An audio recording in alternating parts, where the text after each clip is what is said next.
Everybody, how are you doing today? I am coming to you from my dining room once again, and I'm feeling in a very spring mood, so I picked some butterflies to help us through our day. So this week we were learning about numbers. So our first activity is going to be doing it can be a dinosaur graph or whatever animals your children likes. So the first thing that I did, there are 6 different dinosaurs, or if you have stickers, you can use what stickers you want. They need to be different colors or look different though. Okay, and there are 6 bars across there. Okay, and then the next thing that you do is you can make this out of I just made this out of a piece of notebook paper. You cut it out, you can put whatever stickers you want. I just drew the colors on there. And what this looks like to cut it out is there's, if you think of it as 4 blocks going across and one on top, so it's shaped something like that with all of these squares being equal so that when you cut them out, you can tape them together. And if you've never made one of these before, there's lots of short, quick little how-tos online that you can find. All right, so when you have your die that has the colors or animals on it, and you have your little graph right here, and then you're going to have different color little squares, and they need to be the same size so that when you're doing them, it's not too confusing to the kids. But you need 6 different colors. I only had 2 colors of construction paper here with me today, but so that's what I did, but you need 6 different ones. So then to play the game, what you're going to do is the child will take the die and roll it. Okay, so you can see that's yellow. So then they would take a yellow square and they can either glue it, or if you want to reuse it several times, they can just place it right there on the graph. Okay, and then they roll the die again, and this time it came up, let's say it came up red.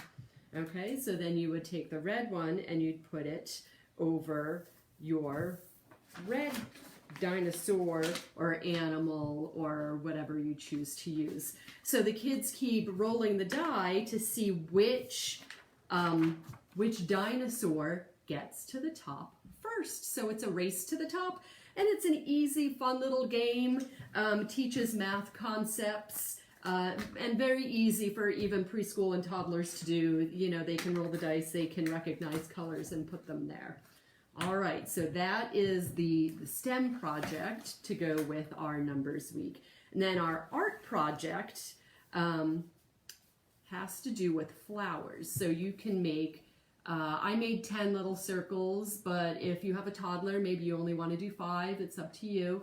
So each circle is the same. This represents the middle of the flower, and I did the numbers 1 through 10 there. And then you're going to have 10 flower stems, okay? And then you're going to want to do lots of the white little petals or whatever color flower petals that your child likes. Okay, and then you're going to have a piece of paper that the child is going to be gluing things with. You can put it this way. So what they're going to do is, without looking, they're going to have these upside down, okay? And then they can just pick, let's see if you can see these over here. Okay, so these are laying down and the child can pick one, and the one that they pick is, it turns out to be the number 1. So they can glue that on their paper, and then they glue the stem on their paper, okay? And then since this is just the number 1, they're gonna glue 1 petal around that flower. All right, and then with crayons, they can put some, they can put some leaves. They can put some leaves on the flower and the stem if they want.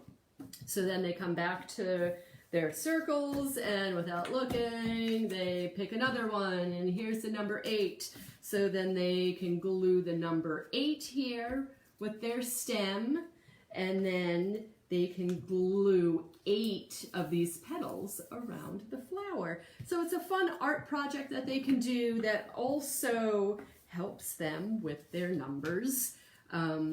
And it's a beautiful spring decoration that you can hang up, whether it's on the refrigerator or somewhere to remind you that it will be spring and warm and stop raining one of these days.